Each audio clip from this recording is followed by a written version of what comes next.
नमस्कार दोस्तों, स्वागत है आप सभी लोगों का परिवर्तन क्लासेस मगहर के इस ऑफिशियल यूट्यूब चैनल पर। सामान्य अध्ययन श्रृंखला के अंतर्गत हम लोग जीव विज्ञान विषय का अध्ययन कर रहे थे और पिछले क्लास में हम लोग जीव विज्ञान विषय के अंतर्गत चर्चा कर रहे थे मानव रक्त के बारे में।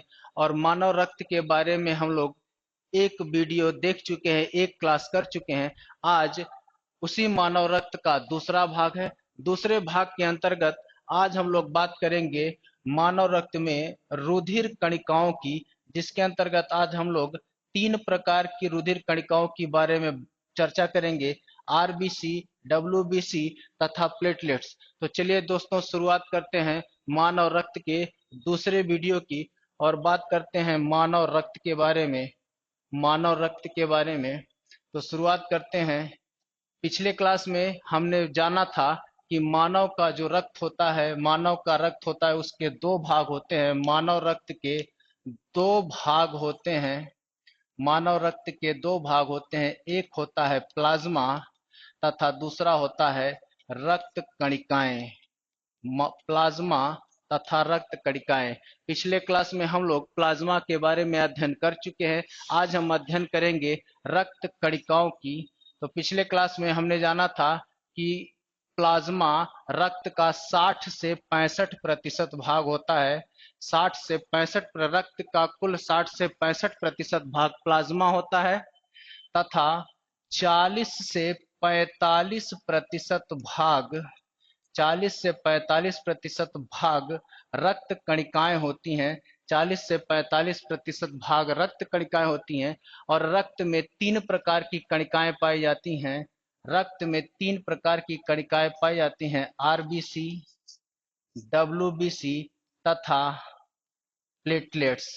आरबीसी, डब्ल्यूबीसी तथा प्लेटलेट्स।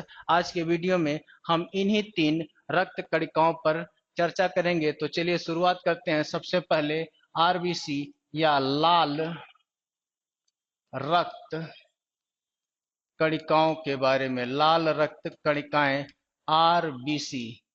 तो लाल रक्त कणिका, जिसको वैज्ञानिक भाषा में एरिथ्रोसाइट कहा जाता है, रेड ब्लड सेल या एरिथ्रोसाइट। लाल रक्त कणिका का वैज्ञानिक नाम एरिथ्रोसाइट है। इसकी खोज रक्त में एरिथ्रोसाइट या लाल रक्त कणिका की खोज एंटोनी वॉन लीवेनहॉक ने की थी। एंटोनी वॉन लीवेनहॉक एक जर्मन वैज्ञानिक थे, जिन्होंने सबसे पहले जीवित कोशिका की खोज की थी। सबसे पहले जीवित कोशिका की खोज एंटोनी वॉन लीवेनहॉक ने की थी। और ये जीवित कोशिका इन्होंने खोजी थी एक बैक्टीरिया में। दोस्तों, स्पर्म के बाद आरबीसी सबसे मानव की सबसे छोटी कोशिका होती है। सवाल अगर आपसे पूछा जाएगा कि मानव शरीर की सबसे छोटी कोशिका कौन सी होती है, तो मानव शरीर की सबसे छोटी कोशिका स्पर्म होती है। और स्पर्म के बाद आरबीसी मानव शरीर की दूसरी सबसे छोटी कोशिका होती है। दोस्तों, रक्त की सबसे प्रमुख कोशिका या रक्त की सबसे प्रमुख कणिका आरबीसी ही है। यह पूरे रुधिर का 40% भाग होता है।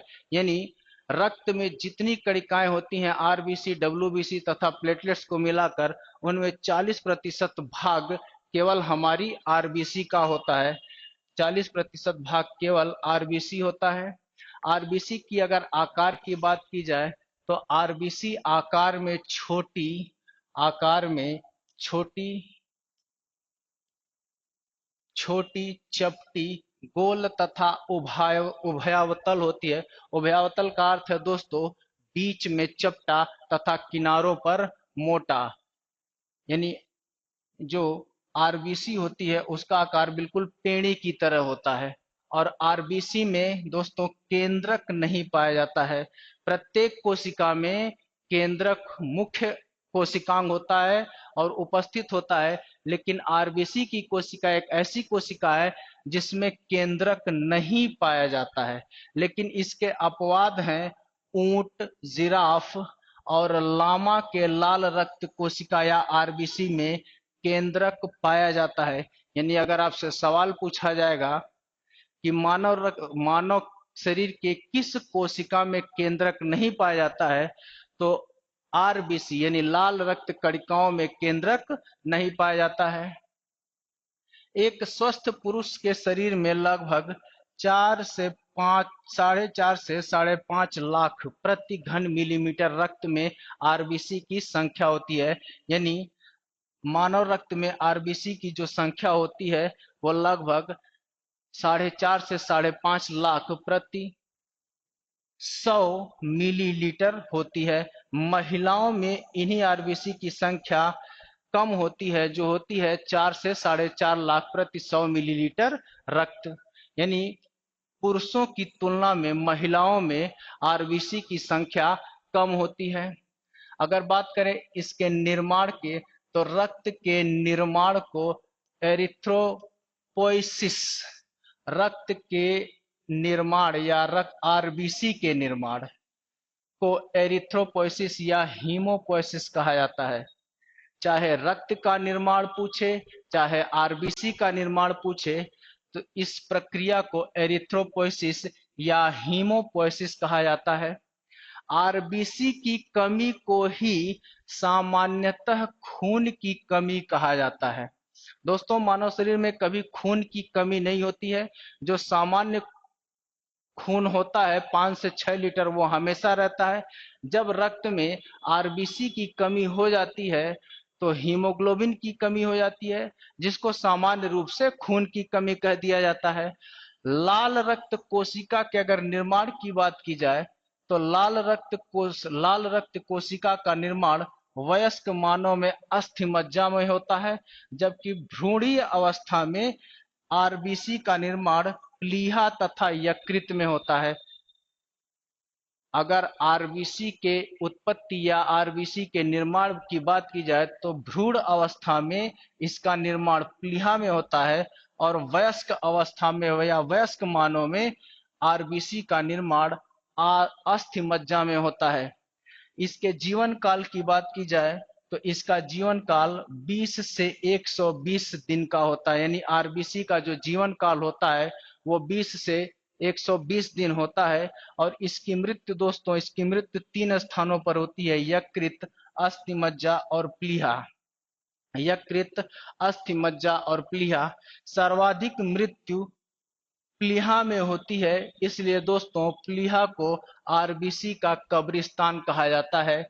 प्लीहा को आरबीसी का कब्रिस्तान कहा जाता है क्योंकि सर्वाधिक मृत्यु आरबीसी की सर्वाधिक मृत्यु प्लीहा में होती है दोस्तों, इसलिए प्लीहा को आरबीसी का कब्रिस्तान कहा जाता है। विकल्प में कभी कभी प्लीहा नहीं होता है, तो सवाल जब पूछा जाता है कि आरबीसी का कब्रिस्तान किसे कहते हैं, तो प्लीहा विकल्प में न हो तो उसकी जगह यकृत भी हो सकता है, क्योंकि यकृत को भी आरबीसी का कब्रिस्तान कहा जाता है प्लीहा के बाद। दोस्तों, प्लीहा को शरीर का ब्लड बैंक भी कहा जाता है। किस लिए? क्योंकि अतिरिक्त आरबीसी का जमाव प्लीहा में ही होता है और आवश्यकता पड़ने पर वह आरबीसी रक्त में घुल जाता है। इसलिए प्लीहा को मानव शरीर का ब्लड बैंक कहा जाता है। दोस्तों, प्लीहा को तिल्ली भी कहा जाता है। प्लीहा का एक अन्य नाम तिल्ली है, इसे अंग्रेजी में स्प्लीन कहते हैं। रक्त में एक अवयव पाया जाता है जिसे हीमोग्लोबिन कहते हैं। इस हीमोग्लोबिन के कारण ही आरबीसी का रंग लाल होता है। दोस्तों, हीमोग्लोबिन जब आरबीसी के साथ मिक्स होता है तो उसका रंग लाल हो जाता है, जबकि अगर आरबीसी से नहीं मिलता है तो हीमोग्लोबिन के खुद का रंग बैंगनी होता है। हीमोग्लोबिन के खुद का रंग बैंगनी होता है, लेकिन जैसे ही ये आरबीसी से मिलता है इसका रंग लाल हो जाता है, यानी यह आरबीसी को लाल रंग प्रदान करता है। एक यंत्र होता है दोस्तों, हीमोसाइटोमीटर। हीमोसाइटोमीटर रक्त में आरबीसी की संख्या ज्ञात करने का उपकरण होता है। जब रक्त में आरबीसी की संख्या ज्ञात करनी होती है तो उसके लिए हीमोसाइटोमीटर यंत्र का उपयोग किया जाता है। रक्त अल्पता, रक्त में आरबीसी की कमी को ही रक्त अल्पता या एनीमिया कहा जाता है। हमने अभी बताया दोस्तों कि वास्तव में रक्त मानव शरीर में रक्त की कमी नहीं होती है। अगर रक्त की कमी हो जाएगी तो व्यक्ति की मृत्यु हो सकती है। आरबीसी की कमी या हीमोग्लोबिन की कमी को ही सामान्य रूप से रक्त की कमी कहा जाता है और इस अवस्था को रक्त अल्पता या एनीमिया रोग कहा जाता है।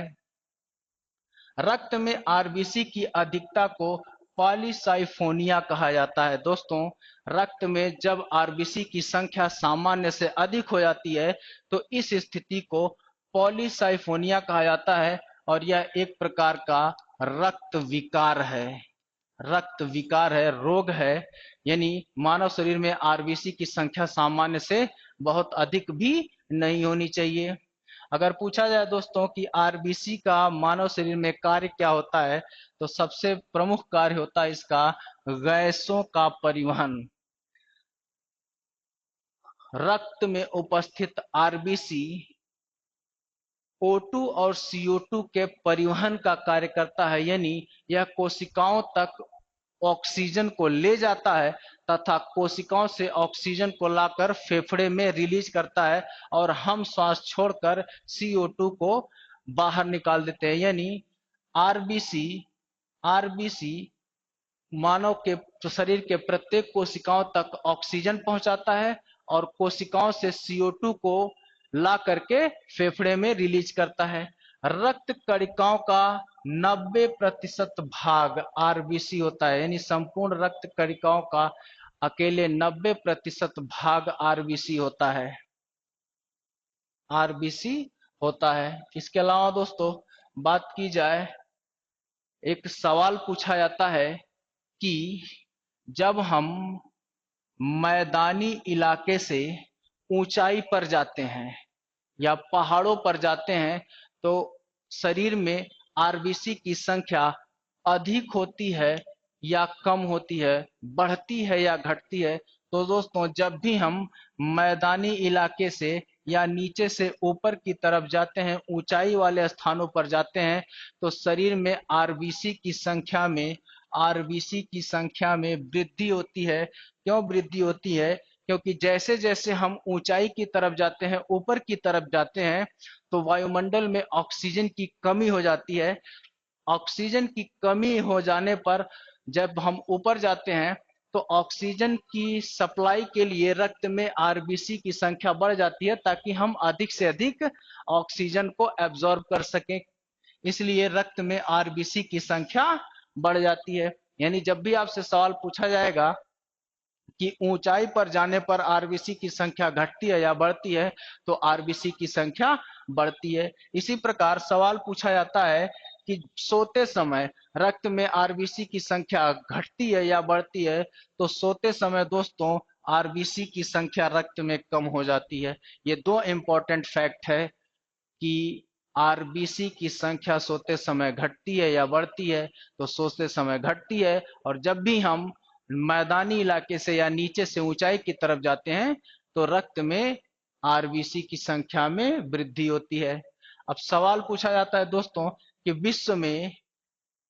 सबसे बड़ी विश्व में सबसे बड़ी आरबीसी किसकी होती है? विश्व में सबसे बड़ी आरबीसी विश्व में सबसे बड़ी आरबीसी आकार में सबसे बड़ी आरबीसी किस जंतु की होती है?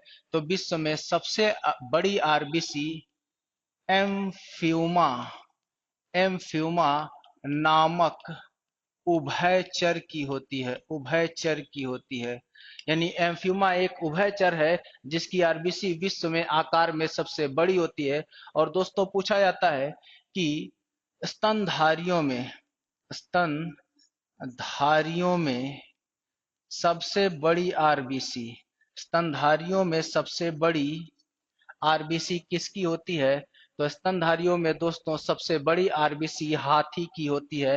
हाथी की होती है। इसके अलावा दोस्तों अगर पूछा जाएगा कि स्तनधारियों में सबसे छोटी आरबीसी किसकी होती है, सबसे छोटी आरबीसी किसकी होती है दोस्तों? तो स्तनधारियों में सबसे छोटी आरबीसी कस्तूरी हिरण की होती है दोस्तों। कस्तूरी हिरण की, यानी आपसे सवाल पूछा जाएगा कि किस स्तनधारी जीव में सबसे बड़ी आरबीसी पाई जाती है, तो वो पाई जाती है हाथी में। और सबसे छोटी आरबीसी किस में पाई जाती है, तो वो पाई जाती है दोस्तों कस्तूरी हिरण में। तो ये थी आरबीसी के बारे में। अब दोस्तों हम बात करते हैं दूसरी महत्वपूर्ण रक्त कणिका, जिसका नाम है श्वेत रक्त कणिका। श्वेत रक्त कणिका दोस्तों, श्वेत रक्त कणिका को ल्यूकोसाइट कहा जाता है। श्वेत रक्त कणिका को दोस्तों ल्यूकोसाइट कहा जाता है। यह एक अवर्णी रक्त कणिकाएं हैं। अवर्णी रक्त कणिकाएं का मतलब होता है इनका कोई रंग नहीं होता है, कोई रंग नहीं होता है। क्यों नहीं होता है? क्योंकि इसमें कोई पिगमेंट या कोई वर्णक नहीं पाया जाता है। आरबीसी का रंग लाल इसलिए होता है क्योंकि उसमें हीमोग्लोबिन नामक पिगमेंट पाया जाता है, वर्णक पाया जाता है, प्रोटीन पाया जाता है। लेकिन इसमें इस प्रकार का कोई वर्णक, कोई पिगमेंट नहीं पाया जाता है, इसलिए इनकी कोई वर्ण या रंग नहीं होता है। दोस्तों अगर इसके निर्माण की बात की जाए कि डब्ल्यूबीसी का निर्माण कहाँ होता है, तो डब्ल्यूबीसी का निर्माण अस्थि मज्जा में या श्वेत अस्थि मज्जा, श्वेत या पीत अस्थि मज्जा में होता है।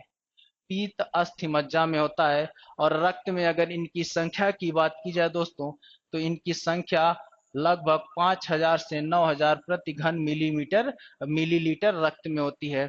यानी डब्ल्यूबीसी की रक्त में संख्या 5000 से 9000 प्रति घन मिलीलीटर रक्त में होती है। अगर डब्ल्यूबीसी के आकार की बात की जाए दोस्तों, तो डब्ल्यूबीसी एक ऐसी रक्त कणिका है जिसका कोई निश्चित आकार नहीं होता है। इसका आकार बार बार बदलता रहता है। लेकिन कभी कभी क्वेश्चन पूछने वाले एग्जामिनर जो होते हैं वो फंसाते हैं, तो 4 विकल्प दे देते हैं। तो अगर इस तरह का कोई भी क्वेश्चन आपसे पूछा जाए कि ल्यूकोसाइट या डब्ल्यूबीसी या श्वेत रक्त कणिका का आकार कैसा होता है, तो दोस्तों आपको आंसर खोजना होगा अमीबा आकार का। अमीबा आकार का। अमीबा आकार का। क्योंकि अमीबा दोस्तों एक ऐसा जंतु है, एक ऐसा जीव है जिसका कोई निश्चित आकार नहीं होता है। यह अपना आकार बार बार बदलता रहता है। इसी प्रकार डब्ल्यूबीसी का भी कोई आकार नहीं होता है, यह भी अपने आकार को बार बार बदलता रहता है। अगर इसके जीवन की काल की बात की जाए दोस्तों, तो इसका कुल जीवन काल 1 से 4 दिन का होता है। 1 से 4 दिन जीवन काल के बाद इसकी रक्त में इसकी मृत्यु हो जाती है। यानी डब्ल्यूबीसी की जो मृत्यु होती है वह दोस्तों रक्त में ही हो जाती है। अगर प्रकार की बात की जाए दोस्तों कि डब्ल्यूबीसी कितने प्रकार का होता है, तो डब्ल्यूबीसी दोस्तों 2 प्रकार का होता है। डब्ल्यूबीसी 2 प्रकार का होता है। एक होता है कणिकामय डब्ल्यूबीसी और दूसरा होता है अकणिकामय डब्ल्यूबीसी। कणिकामय डब्ल्यूबीसी दोस्तों 3 प्रकार का होता है। 3 प्रकार के कणिकामय डब्ल्यूबीसी होते हैं, जिसमें एक होता है न्यूट्रोफिल, दूसरा होता है बेसोफिल और तीसरा होता है इओसिनोफिल। 3 प्रकार की कणिकामय डब्ल्यूबीसी न्यूट्रोफिल, बेसोफिल तथा इओसिनोफिल। दोस्तों न्यूट्रोफिल रक्त में सर्वाधिक संख्या में पाई जाने वाली डब्ल्यूबीसी है। यानी अगर आपसे सवाल पूछा जाएगा कि कौन सा डब्ल्यूबीसी रक्त में सर्वाधिक मात्रा में पाया जाता है, तो यह संख्या में सर्वाधिक मात्रा में पाया जाता है न्यूट्रोफिल। इसके अलावा दोस्तों सबसे कम संख्या में पाया जाने वाला डब्ल्यूबीसी बेसोफिल है।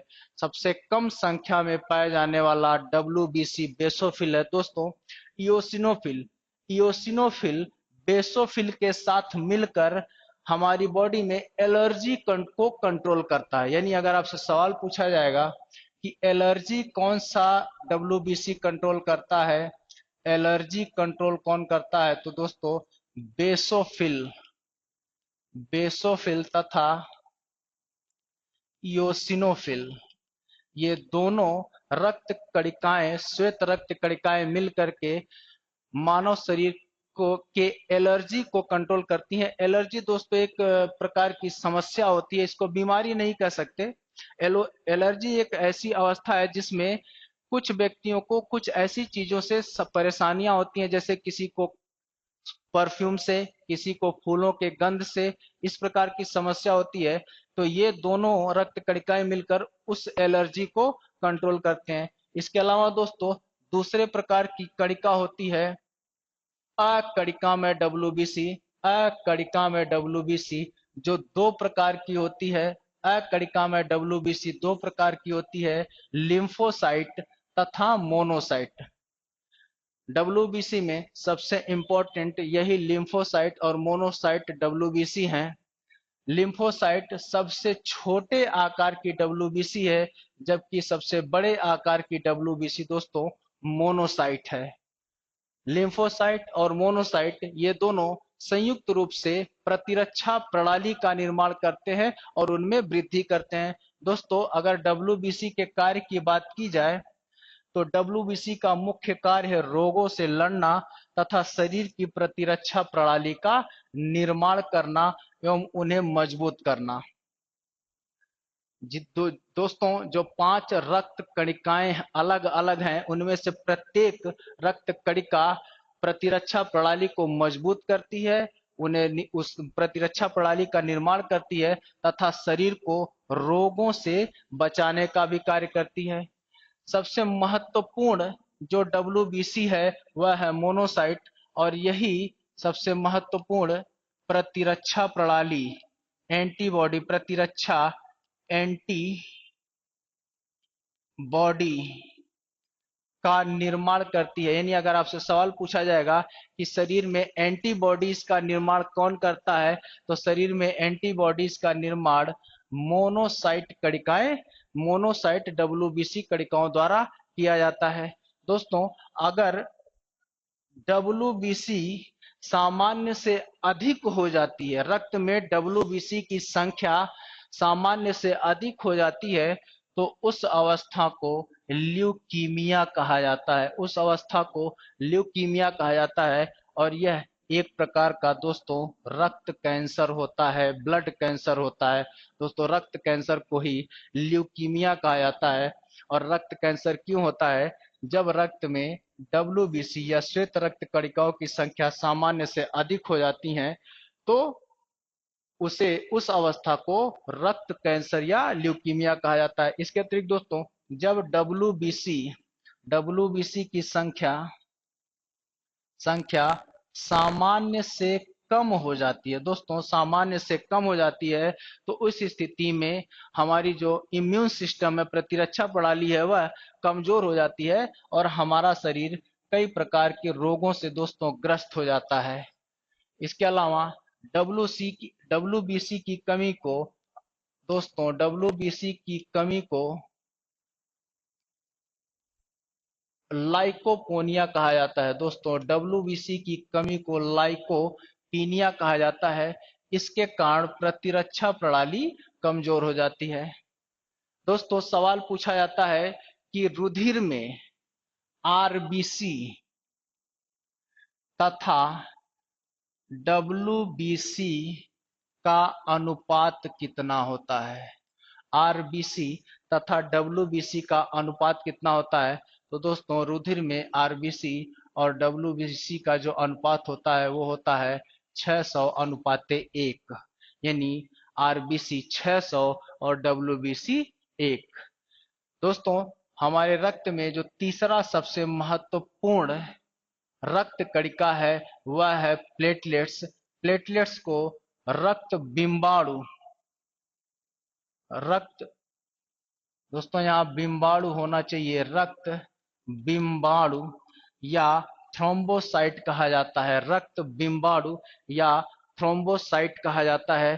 दोस्तों प्लेटलेट्स का निर्माण भी अस्थि मज्जा में होता है। अगर इसके संख्या की बात की जाए कि मानव रक्त में प्लेटलेट्स की संख्या कितनी होती है, तो प्लेटलेट्स की संख्या दोस्तों 4 से 5 लाख प्रति घन मिलीलीटर रक्त होती है। इसका जीवन काल 3 से 4 दिन होता है। प्लेटलेट्स का जो जीवन काल होता है दोस्तों वो 3 से 4 दिन होता है, लेकिन नए अध्ययनों से पता चला है कि जो प्लेटलेट्स का जो जीवन काल होता है दोस्तों वो होता है 10 से 13 दिन। तो अब इसका उत्तर हम विकल्प के अनुसार ही दे सकते हैं। जैसा विकल्प आएगा 10 से 13 दिन होगा तो 10 से 13 दिन ही लगाइएगा। दूसरी चीज दोस्तों, अगर बात की जाए इसकी मृत्यु की कि प्लेटलेट्स की मृत्यु कहाँ होती है, तो दोस्तों प्लेटलेट्स की मृत्यु भी प्लीहा में होती है, स्प्लीन में होती है या तिल्ली में होती है। अगर प्लेटलेट्स के कार्य की बात की जाए दोस्तों तो इसके दो बहुत ही महत्वपूर्ण कार्य है। एक तो यह रक्त को गाढ़ा बनाता है, रक्त को गाढ़ा बनाता है। दूसरा, यह रक्त का थक्का बनने में सहायक होता है। प्लेटलेट्स रक्त का थक्का जमाने में दोस्तों बहुत ही महत्वपूर्ण भूमिका निभाता है। अगर प्लेटलेट्स ना हो तो शरीर में कहीं भी कट लगने पर वहां रक्त का थक्का नहीं जमेगा, जिसके कारण रक्त लगातार बहता जाएगा। दोस्तों थ्रोम्बोसाइटोपेनिया, रक्त में प्लेटलेट्स की संख्या अगर सामान्य से कम होती है तो उस स्थिति को थ्रोम्बोसाइटोपेनिया कहा जाता है, और इस स्थिति में दोस्तों रक्त का थक्का बनने में समस्या होती है। तो इस प्रकार आज हमने दोस्तों बात की रक्त के कणिकाओं की, जिसमें हमने बात की, चर्चा की आरबीसी, डब्ल्यूबीसी तथा प्लेटलेट्स की। तो दोस्तों अगर क्लास पसंद आया हो तो चैनल को लाइक करिए, सब्सक्राइब करिए, पढ़ते रहिए। नेक्स्ट क्लास में हम मानव रक्त के साथ मानव रक्त के भाग 3 के साथ उपस्थित होंगे। तब तक के लिए जय हिंद, नमस्कार।